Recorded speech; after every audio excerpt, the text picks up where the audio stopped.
Our goal today is to help you decide whether or not you should move to Florida. However, this is the last video in our Moving to Florida series as we transition into our next phase of traveling the country. Make sure you join the Facebook group, Who Would Live in Florida, where you can ask questions and get resources about moving to Florida. Our friend Barry recently took over the group and is already very active in both posting and responding to questions. He also has a YouTube channel called Theme Park Baza, where he and his wife document their experience living in Orlando and their love of theme parks.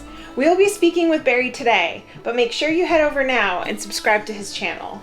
The first place I would like to start is by asking you what your reason to move to Florida is. Why do you want to move to Florida?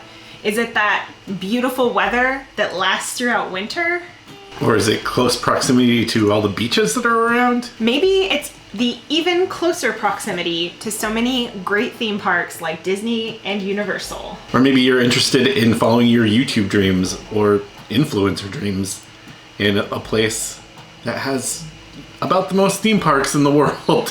What is it about Orlando and Florida in general that appeals to you? Please leave us a comment and let us know. We'd love to know what your reason for wanting to move to Florida is, or if you're already here, why you moved here. Barry, thank you for speaking with us today. Thank you for inviting me. Yeah, thanks for coming on. The first place that I want to start is by asking you why did you want to move to Orlando? It kind of grew when we moved here to the US. We used to come here from the UK on holiday, like you do once a year. But once we moved to Virginia, you could get here so easily. It was like a 2-hour flight at a lower cost. So you could actually do more. You could actually do a weekend trip and get here. And what we realized, the more we did that, it was like, hey, we really enjoy this. And what would it be like to actually be there as opposed to even 3 hours away? So we kind of had this plan maybe for probably nearly 10 years, to be honest with you, to move down here once we got there. And the attraction was coming to being able to go to the theme parks on a more regular basis. It sounds like we had kind of similar feelings to Barry, like coming on these long vacations. It was kind of a natural transition to just want to live there. Yeah. I think for me, the theme parks was probably the biggest draw. Although I also have to say, I wanted to live that theme park vlogger life. Like, it just seemed fun, and getting the FOMO of seeing all these people at these like cool events and or openings of things. Yeah, and like Galaxy's Edge. Getting there before so we could see it when it first opened was a big deal. Yeah, like for us, we really wanted to be there by the time that Galaxy's Edge opened because we're both really big Star Wars fans, and we didn't want to have that experience ruined for us by watching it before we got there. I know also that a lot of things have changed in the last year and we haven't been in the parks. How would you compare the theme park going experience now versus before then, like a year ago? It's interesting. I mean, we only moved here in February and the parks closed down, what was it, March time frame? Yeah. Mm-hmm. Yeah, so we had a very limited time frame to experience the parks pre-COVID. And actually there's more than one phase. There was the pre-COVID, the reopening phase, and today. And the reason they're different is pre-COVID was very busy. You could go, we're going to go for an hour in the evening. We don't have to think. We can just go to a park. We can go in. The planning was not really required. Then COVID shut down. Then when it opened up again, and actually let me take you back one step. So pre-COVID as well, it was like the big thing was fast passes. Every day you're on the phone for a fast pass, multiple times a day, because getting on a ride, some of those very busy rides, the only way you're going to get on is a fast pass. So it was what I call the fast pass hunt every day when you're on your phone, just waiting for that one to get released because somebody doesn't want to go on, and then you get in the evening. Then shut down. Then we go back to the parks just after it reopened, and that was very eerie because it literally was walk on everything. The parks were like dead. There was nobody there. I remember we went to Flight of Passage. It was a walk on. And we came off and there's a guy there saying, hey, do you want to go back on again? Never will happen again in the history. But that was an experience to go there, and we're like, wow. We got on a lot of the rides that Mine Train and Flight of Passage and things like that that were, we felt comfortable with Disney sanitization masks and everything, but it was dead. And now there's the phase now, which is like a lot of planning, because you have to have a reservation to go to the parks, and you can now park hop, but it has to be a lot more planned. It's not like a finished work. Oh, it's 5 o'clock. Where should we go? It's like, you ain't got a reservation, you're not going nowhere. And reservations get booked up for weeks and weeks ahead. I have to say the experience of being in the parks is still good because of limited capacity and social distancing. So even, you go on a Mine Train or Flight of Passage, it's going to be an hour. But an hour is nothing compared to pre-COVID, which was 2 or 3 hours. So, I think they will keep some of the things. But I'd say the stage right now is you've got to have a lot of planning. And before pre-COVID, it was like just walk up and just get on stuff. That's an interesting point, because I didn't really think about the fact that we haven't been to the parks in a year, so there is that whole like different experience of not having to try to check for fast passes. There's a lot more like pre-planning involved, which I think is true of just travel in general right now. But also, are annual passes being offered yet again? Because I don't think last so. I knew, they weren't offering any new annual passes. So if people are looking to move here and go to the parks with an annual pass, that could be tricky if you don't already have one. Yeah, they're being renewed. Ours are due for renewal, but they're not offering any new ones to anybody yet. I think they're still trying to work out their go forward plan as far as I think what Disney's learned as well is the experience for people is a lot more pleasurable when there's less people in the park. Part of the line. So I think they're trying to work out, how do we keep the good bits? If anything good came out of COVID, how do we keep some of the good bits, and how do we get rid of the stuff that isn't really necessary anymore? But no, they don't have that worked out yet. So it sounds like you're kind of in the category of theme parks right now are pretty good. Yeah. All right. So are the, I guess, moving pre-COVID and being there throughout this whole experience, are the reasons that you moved there living up to your expectations? Yeah. I think it has lived up to our expectations. Obviously, living here, as you know, and visiting here are two different things. You come down here still thinking it's a vacation, and you're like, whoa, we're going, like we did. We're in the parks 3 times a week, eating out 5 times a week. And then within like a month, you're like, where did my money go? Yeah. Definitely can relate to that. What the heck is happening here? And you have to realize, you're living here now. So it is different, but it's still, just to walk out the door. Yeah. And it's little things that get you every time. It's driving past the airport and seeing the road signs that you're used to seeing when you fly in that kind of give you that buzz. Yesterday, we went shopping to the supermarket, and we walked out the door and we were up the Icon park, so you could see the wheel and the sky flyer, whatever it is, the big one, and just seeing something like that that's in front of you, it's like, oh, we're in Orlando. It's like those reality checks you get during the day, but when you're sat at home, working at home on the computer, doing your day job, there is that norm. You forget, but you're soon reminded as soon as you walk out the door with the temperatures or some of the sights. So definitely, and Maxine and I say to each other, when we're going out, Maxine, my good lady, when we go outside, it's like we always smile at each other when it's like nice weather or we're going to the parks. Why did we move here again? Smile, because it's the pluses outweigh the negatives, but you've got to be aware of the negatives, because you've got to balance it between. For us, we now are go to the parks 1 afternoon a week. Sunday afternoon is our afternoon out. So, what are some of your favorite things about living in Orlando? Weather. We had good weather in Virginia, but in here, and especially in the winter time, as you probably remember, you go out to the mailbox maybe 8, 9 o'clock at night in your shorts and your t-shirt, and it's still nice and warm. So the weather, and people say, oh, it's brutal in the summer. But we're used to Virginia heat, which was similar. So and we've got, we haven't gone through a really brutal summer here yet. But I'd say the weather is number 1 for being here, and then number 2, just all the amenities of being in Orlando, because it is a vacation destination. So there are lots of places you can go and eat. There are lots of entertainment things to go and do. So for us coming from the sticks where we lived out in the countryside, rural Virginia, we just get also the advantages, and it might not be the same for everybody, but all the advantages of a big city. So things are open a lot longer, open, longer hours. And we picked a house that we could actually walk out to a supermarket and a coffee shop and a bar. Even we haven't been to it yet with the COVID, but we picked areas we could, and that's unknown for us. We were 12 miles drive from anything in Virginia. So from a rural person, we also got the benefit of a city, kind of city life, though where I live, near where you lived, it's a little bit outside the busy areas. But for me, they're the three things: the weather, the attractions and entertainment, and then just the buzz of being near a big city with a lot more things open. Are there any things that since moving to Orlando that you've decided are maybe not quite what you expected that they would be? Traffic. Oh, traffic. You know what I'm saying? Yes.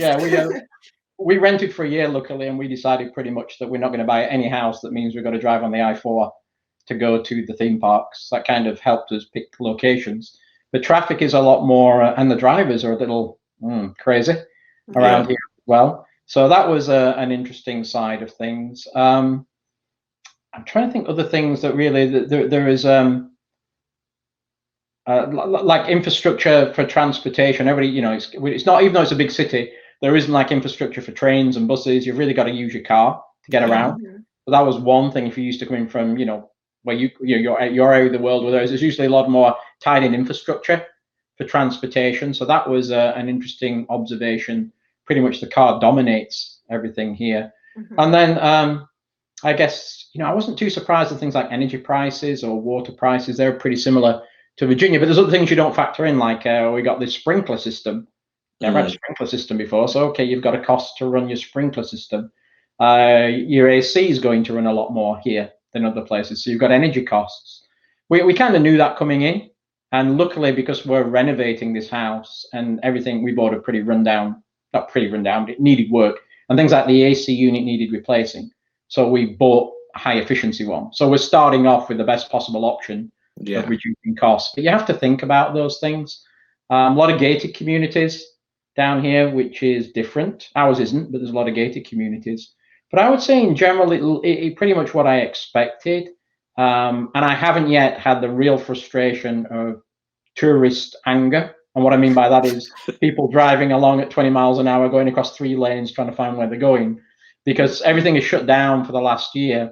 So I don't think we've really experienced the full-on tourist invasion that I'm sure will frustrate us when we're driving around, when we just want to go from A to B. And you just got to be a little more patient with people. And that's maybe why there's a lot of angry drivers around here, because they've lost the patience going around.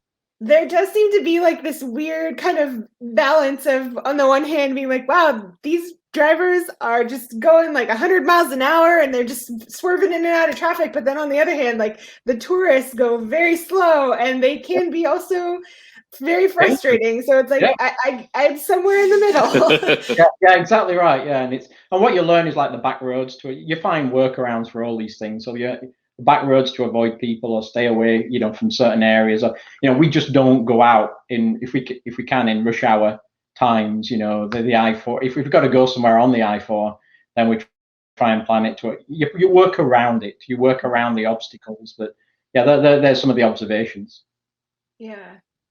Yeah, it's funny because we have been in Pittsburgh, or we were in Pittsburgh anyway. And it's funny because we got there and you come to a stop sign, and in Florida, someone would just kind of like, all right, it maybe wasn't even their turn, but they're going for it. And in Pittsburgh, people are like, oh no, you go. Oh no, you go. And you'll go have a back and forth for 2 minutes just trying to get somebody else to go. Just one of you go. It's okay. So very different. Like too polite almost. Yeah. Well, Virginia was like that. If you went within 3 foot of the curb, a car would stop, even in the main road, at 55 miles an hour to let you cross.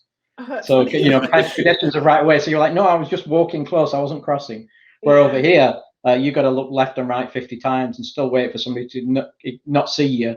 You're always going to be on your guard because driving is a lot more. It's not as bad as some other states I've been in. But it is pretty wild around here. That was quite interesting.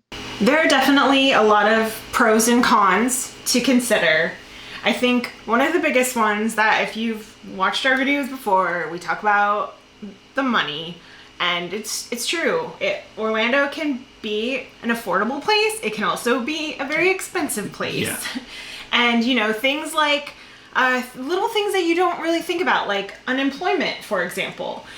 Florida has one of the lowest and shortest terms of unemployment in the country. And if you even if you move there and have a great job, if you happen to lose your job, not a great situation. It's pretty bad to be in Florida if you have to rely on unemployment. There's also the issue of housing, which just keeps continuing to seem like it's booming, and it's a seller's market, not a buyer's market. Yeah, and Barry recently bought a house. Barry, you recently bought a house that is pretty close to Disney property. Can you tell us about that experience? Yes, we rented for a year, and then we looked around. And as the rental was coming up, we started looking for different areas. I think we must have seen like 30 or 40 houses. Pick a good realtor who knows the area. And we didn't really know what we wanted till we started looking. We knew areas, we kind of mapped out in a year, these are the areas we want to live in. And just between us, Disney wasn't even on the radar. We kind of mapped that out and said, too close, too many tourists, don't want to be there. And we started looking around certain areas around Lake Nona, around the south. And we must have seen 30 or 40 houses. And we kind of got it down to, I say, we had some criteria, 10, not say must-haves, because you've always got to give something up, but nice-to-haves, like walking distance to a restaurant, away from the I-4, you don't have to go on drive on the I-4, all those things we talked about. And the one thing, actually, the one driving factor that surprised me was every nice house we found seemed to be on the flight path to MCO Airport. So every house we found, we ended up going and parking outside for 20 minutes. We learned to park outside and wait for the aircraft. And some of these things had wheels down as they were going over. So it's like, on either side. And we got a little bit jaded because we found a beautiful house that was nowhere near MCO. But we went in there and we were ready to put an offer in. And then there's a plane flew literally right over the top of the house. And it was Orlando something airport. It was like a private airport. And when I went and Googled it, it was right on the runway. And I asked a local and they said, yeah, you've got these little propeller planes going, stunt planes going around probably from 7 a.m. to 7 p.m. every day. And we're like, perfect house, perfect price. But we stuck to our guns and said, no, we don't want to have aircraft coming over every 5 minutes. And then the realtor found this place, which again was up near Disney. We never looked at it because we always assumed it was too expensive here. It needed a lot of work. It was the ugliest house on the nicest street. So we had a look at it and literally put an offer in. The way houses are going at the moment is every house we looked at as well was usually sold within 2 or 3 days for over the asking price. So when one came up, we had to jump in the car that day, go look at it and say yes or no pretty quickly. Did we want a second viewing? But I say, keep going, don't give up the faith, know what you want, plan it out, put a checklist, and then you're going to have to give some things up. Eventually, this place came up. We liked it. We put an offer in. Again, it was a competitive bid. We managed to secure it. And the housing has just gone crazy even since you guys left as well. I mean, there's prices around here just seem to be not very much inventory. But again, and because you're in a similar area, where we are is not right in the tourist area of Disney. It's more, if I can use the word rural, it's more quiet than that. But it's close enough, and you don't have to go on the park. So did we specifically say we want a house near Disney? No. Did we write our criteria and then look at a lot of houses and find one? Yeah, and it happened to be near Disney, which was a bonus. But the fact is, right area, right street, right amenities close by, not near the tourists, don't have to go on I-4, check. And so that was it. Only thing we didn't get was move-in ready. We wanted a house. No, we did this before in Virginia. No work. We want to move in ready. Nah, we didn't get that. It's going to be a project house for a couple of years, but location was perfect.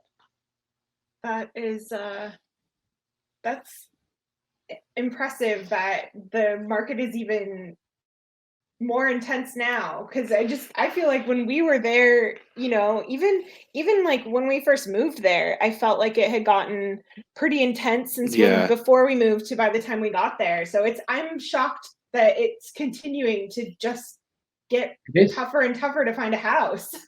It is. I mean, the one across the road came up from us. I mean, we've got a nice lake view, and one across the road came up. Doesn't look no view onto it. Smaller than ours. Had some remodeling of the kitchen, but it went up for the same price that we paid for ours, which is a much bigger house with a view, and it actually sold for $55,000 above the asking price. Oh wow! 3 days, and there's another one went up more or less across from us at the price that one sold for, and that's even smaller. And it has had no remodeling on it, but it's been up for a week now, so they've got it too high. But the housing market around here still continues to boom. Lots of new building as well going on, lots of new opportunities for people to move in. But it's one of those, if you want to do it, you either have to kind of wait for the market to settle down, or you've really got to have a strong position. Like we sold our house in Virginia and put the cash in the bank and then waited for 6 months. And so when we were in a competitive bid, we were able to do a cash offer and close within 10 days. And so for the buyer, I think that helped. What is your competitive advantage over somebody else? No chain, no house to sell. So you've got to position yourself to win. But the trick is, end of the day, get yourself a good realtor who knows the market, who knows what you're looking for. He found this, we never did, because we were never looking up here.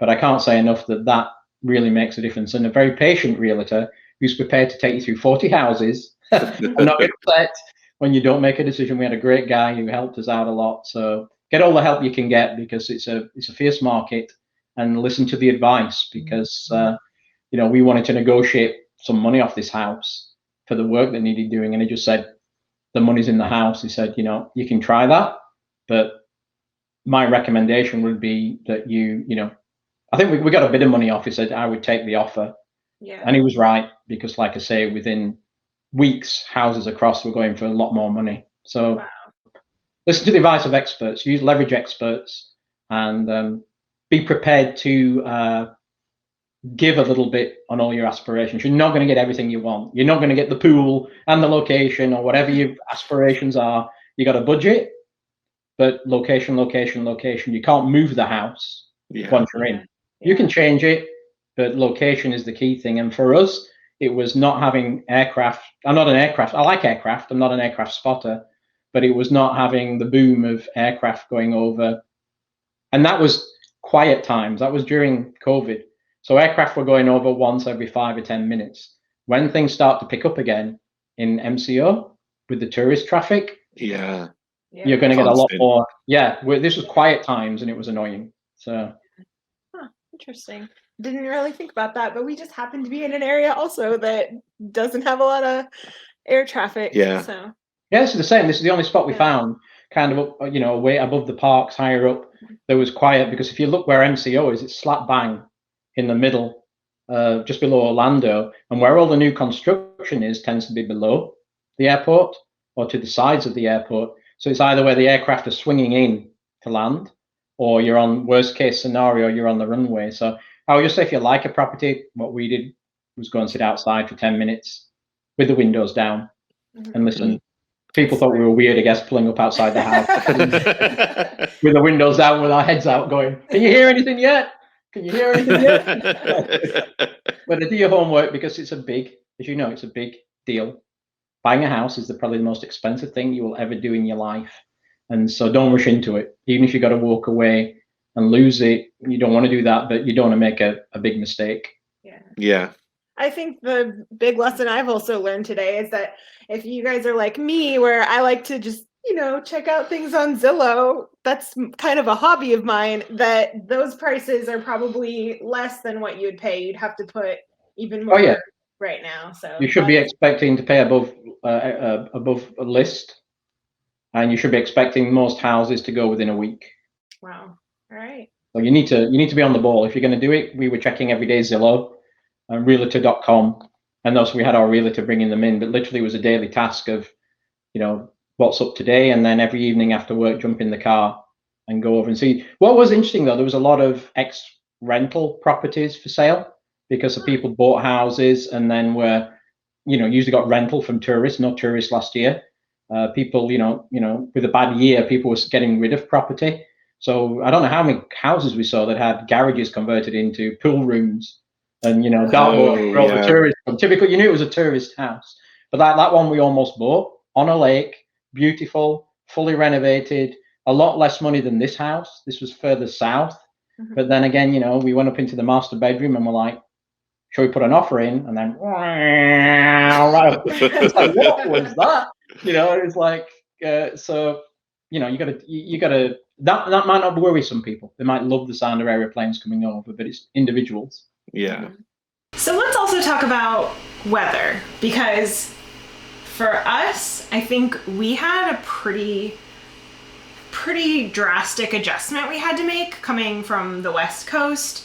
The climate there is pretty mild. We don't get a lot of snow, but we also don't get a lot of like crazy weather and humidity either. No. And Jeremy's from Utah. He's from the desert, so. True. So even more different. Yeah, so I definitely think, there was obviously an adjustment period, but I do think I got used to it, you know? Like I did get used to it, and you definitely get used to those winters. The winters are the best time. You came to Florida from Virginia, which does have some humidity, but I'm curious how your transition to the weather has been here in Florida. Yeah, actually in the summertime, Virginia or Charlottesville, where we were, tends to be warmer than Florida, hotter. So most of our summers, it was over 100 with 90% humidity. Between that, we call it the 6 weeks of hell, where it's really hot and steamy. And so we're kind of used to that. The difference being the spring and the fall, the spring and the autumn, very nice, 70 degrees, low humidity. And so it is brutal here in the summer. You used to use air conditioning. Don't drive a convertible. Use air conditioning. Pace yourself to go into things. The winters here are wonderful. We just had our first winter here. And, it's like low humidity. You can go out. You even needed jeans or coats and a couple of times. But the brutal kind of summers can be brutal, but it's a trade-off. Virginia was the same. In our summers in Virginia, you never opened the curtains in the house to keep the heat out. We had our AC was cranking away, just trying to keep the temperatures down. So we were kind of accustomed. And the latitude of where we were with Virginia was basically on a latitude with Portugal. So if you use like Portugal and those type of steamy temperatures in Europe, very much like that. But the other thing I like more about Orlando is it's more consistent temperatures. In Virginia, we could swing 30, 40 degrees a day. We could go from red hot heat to freeze warning, and you get this kind of roller coaster temperatures. And even though you do get swings here, it's not as crazy. I think that's maybe because we're on the Blue Ridge. And just in that area where it came over with Washington, D.C., you get a lot of different systems interacting. So, the jet stream, that's what I was looking for. The jet stream's higher up and comes across there. But it was a lot more consistent temperatures here. So you are used to saying, there's a 1 or 2 temperature degree swing between today and tomorrow. Virginia, like I say, it could be, my mum used to comment, it could be like 30 degree swings in a day, which is just crazy. You also moved from the UK to the US, which adds another layer of challenges and things to consider. Do you have any recommendations of things to consider for anyone looking to move to Florida from the UK? Yeah, it's challenging. There's only certain ways you can get into the US. The way I did was get a job with a large US company, living and working in England. So I got a relocation package. Otherwise, you have to set up your own business. I would say come with eyes open. We came for a year because it's a big deal. You go into a different country where it is a different language in certain ways. You don't really know, you've never been there before. It's different, and you have to be prepared for it to be different, and to accept a lot of differences in how you're going to live. But at the end of the day, excuse me, we did it for a year. So we'll go for a year, we'll rent. If we don't like it, we'll go back. And so that was always the plan. And then 1 year turned into 2 years, turned into 3, turned into 15. But always go with a backup plan B, that if it doesn't work out, set yourself, some checkpoints as to, are we still good? Are we still good? And those checkpoints went from monthly to 6 monthly to yearly. And that all went till we got our green cards, because once you get your green cards, once you're 5 years in, then you're a little more stable because you can change jobs, and you won't, you don't have to leave the country. If for the first few years, if your employer decides that that position is no longer tenable, then you have to leave the country because you're there on a sponsored visa. So once the green cards came in, that takes the pressure off. But pace yourself, have a plan. Bear in mind, it's going to be a few years before you become eligible to live or work there anywhere. And then we always had the plan to become citizens as well, which gives you full rights and gives you, the passport and everything. So that was always in the plan. But make sure it's a stage plan with options B, because you don't know if the kids had hated it, we'd have got on the plane and gone back. If my job had gone south or something, we'd have had to go back. And that also weighs into where you're going to live if you get options, because you want to make sure you don't go to somewhere that you can't afford to go back. You might go to Texas, where you could have a huge ranch and lots of land, and then you have to go back and you can't actually afford to go back to the UK and buy a property because they're a lot more expensive than houses in Texas. So we had all that factored in, and have a plan, execute to the plan, and then evolve it as you go. I say plan was go live in the US, then plan was stay in the US, then plan was, oh, we'd like to go live in Florida. Then plan was, oh, I've got to get my daughter through college. We can't afford to go live in Florida. Then plan was, daughter's out of college. Now we can go to Florida. So you have to adjust as you go. But, this was a 10-year journey to get to Orlando. It didn't happen overnight. And you have to, we wanted to make sure we had enough cash in the bank, that we were ready to sell the house, because we knew if we were moving down there, we couldn't afford 2 houses and we couldn't afford to rent and pay a mortgage. So we had to financially plan everything out to the point where it was executable. But at the end of the day, you got to pull the trigger on it. The most perfect plan, you'll never execute, because you'll still be analyzing it. Could get better. But you've got to have it a certain amount of certainty and a certain amount of backup. But we don't regret 1 minute of it. We would do it all again tomorrow. Would we do some things differently that we know now? Yeah, we would. But we would still do it within adjustments based on what we learned. I think I would agree with you, at least that, you gotta at some point just make Pull a the trigger commitment and do it. Yeah, you otherwise you'll wonder, should I have done it? Well, you just have to commit to it at some point or not, whether you decide it's for you or not. Analysis paralysis, that's the terminology. Yeah. So after living here for about a year, are you in the column of glad you moved, or wish you would have either stayed in Virginia or gone somewhere else? Oh no, every day glad we moved. No regrets. Could things be, could we change things slightly? Yeah. Have we learned some things? Yeah, but no regrets. And it's just we feel so lucky every day to be here. When you talk to a number of my colleagues back in the UK, I get this, not envious at all. Not at all. And we are lucky. We are extremely lucky. We had a plan. We executed the plan. You've got to have a bit of luck, a bit of passion, a bit of get up and go to go make it happen. But you can make it happen. And luck has to be on your side. You have to have some luck fall into it as well. But no regrets. It's and again, we've been here 1 year so far. We haven't really had any of the family down yet, and we haven't had any of the tourists come over. Got a lot of friends through YouTube, and like I say, my calendar pretty much is booked from August through to Christmas of people who are coming over, so we can go have a beer, have some fun. Because my joy is going to be seeing the joy in their eyes as they see the stuff that we get to live. You sometimes, I don't say you ever become blasé or you ever become immune to it, but you just see the magic in somebody else's eyes, as you walk down Main Street and you see the castle, and we think, oh yes, that's nice, and yet they come down and like, wow. It's like you get enthused by their enthusiasm. You feed off their enjoyment of what's happening. So I'm really looking forward to seeing some folks come down here and just watch them enjoy it, because we're lucky enough to see it every day. And it's nice to see the world opening up again and folks being able to come down and enjoy it as well.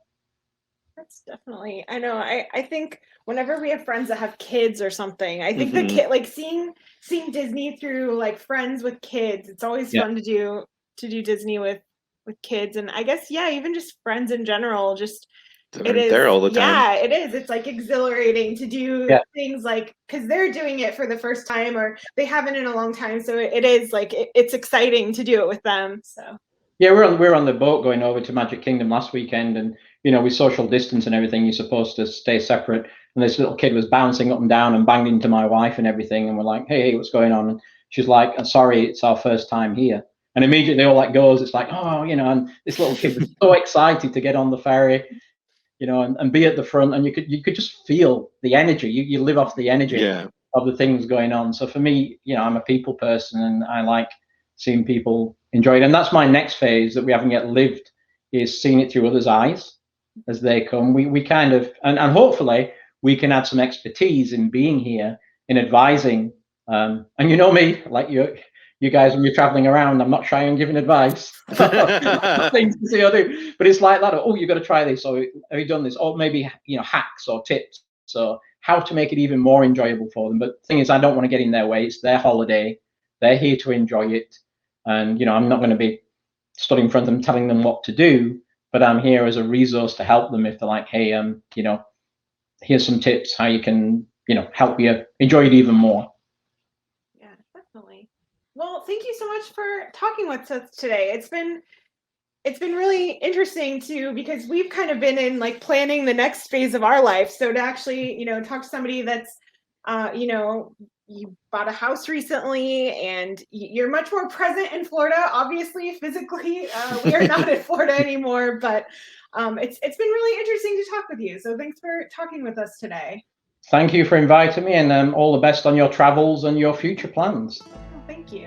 What about you? I mean, obviously we moved, so it wasn't all the way the yay, love in Florida column for us. But I think that we did have fairly mixed feelings about it. And so I'm just curious for you, Jeremy, are you in the love Florida or in the column?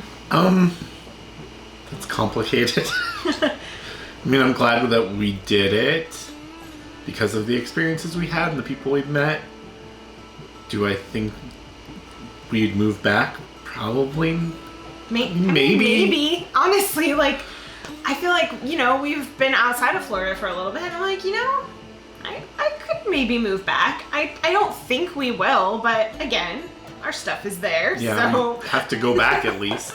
And we have Yeah. people that we would like to visit there. Yeah, I think for me, the biggest thing with Florida is like one of the biggest reasons that we moved was to be able to go to Disney a lot. Leading up to the move, I was just doing tons of research, probably relatable to a lot of you guys, just reading like message boards and things like that, and just trying to like understand, like, do people like living in Florida? And I kept coming across people saying that Disney changed for them and that they lost the love of Disney and they ended up moving away. And I just thought, no way, that could never happen to me.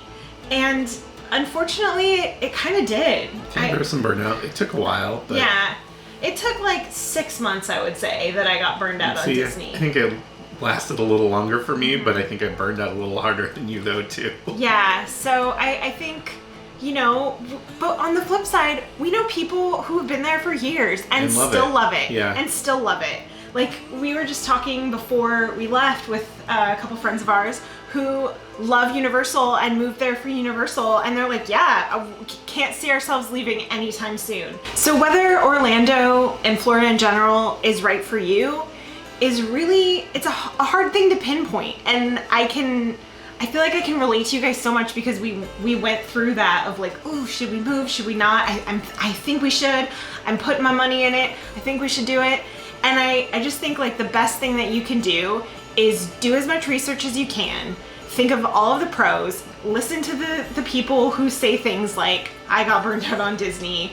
And really think like, realistically, all of these pros, if they were a possibility for you, could you handle that? And if the answer is still yes, then I don't see any reason why you shouldn't consider or move forward with moving to Florida. Our time in Florida has come to an end. Our Moving to Florida series has come to an end. But if you haven't checked out Barry's channel, definitely go subscribe to Theme Park Baza, as he is continuing to put out videos about living in Florida, including his series about the fixer-upper house he bought in the area. Soak up those Orlando vibes and get into that Florida life mentality. And in the meanwhile, we will see you on our next adventure.